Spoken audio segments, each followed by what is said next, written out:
how can we get the opinion or justice kung ang isang senador natin na binoto ng maraming Pilipino ay binubusalan nyo ang bibig kahit sa pagtatanong, mga kababayan ko, sa mga sangkot sa flood control. Maawa kayo sa mga kapwa namin Pilipino. Hayaan ninyong magtanong yung mga binoto namin dyan sa Senado upang malaman nila yung katotohanan. Ako hindi ko kinakampihan ng Tulfo Brothers, but sasabihin mo na isang sa programa mo na EPA lang Tulfo Brothers, mahirap yun. Magkakabanggaan kayo niyan, mga kababayan ko. Ngayon malalaman nyo kung ano talaga ang totoo. Tugon niya ito sa naunang buwelta ng broadcaster na si Ben Tulfo na theatrics lang umano ang nasabing investigasyon.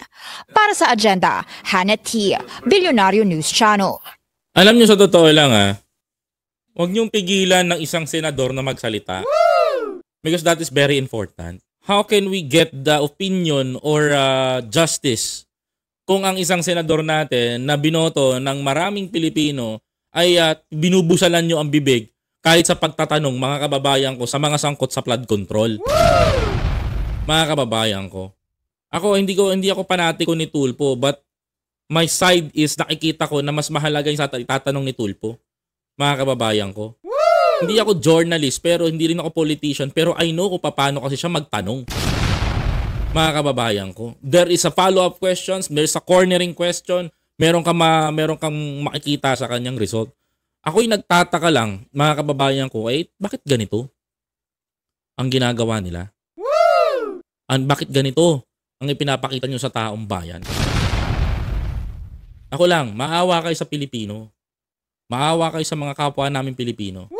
Hayaan ninyo magtanong yung mga binoto namin dyan sa Senado upang malaman nila yung katotohanan. At malaman din namin ang katotohanan. Diba? Huwag po tayo maging bias dyan. Hindi ho playground niyang Senado upang gawin nyo lang palaruan na tila ba kung sino lang pagsasalitain nyo at kokontrolin ninyo. Dapat ho'y merong malayang makapagtanong sa mga taong inaakusahan at hindi ho dapat, mga kababayan ko, na tila ba'y pinapakita nyo sa tao na wala kayong pakialam. Tamaan na ho kung sino dapat tong tamaan. Di ba, mga kababayan ko, sa sinabi ko ho na to. Dahil hindi ho pang makatarungan yon. Tandaan nyo ho, milyon-milyon tao rin ho ang bumoto dyan para maging isang senador.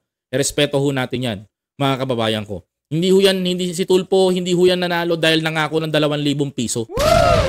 Nanalo ho yan dahil po sa popular niya bilang isang senador sa mga Pilipino. Yun lang po ang gusto ko sabihin sa mga nakaupo dyan sa Senado, mga kababayan.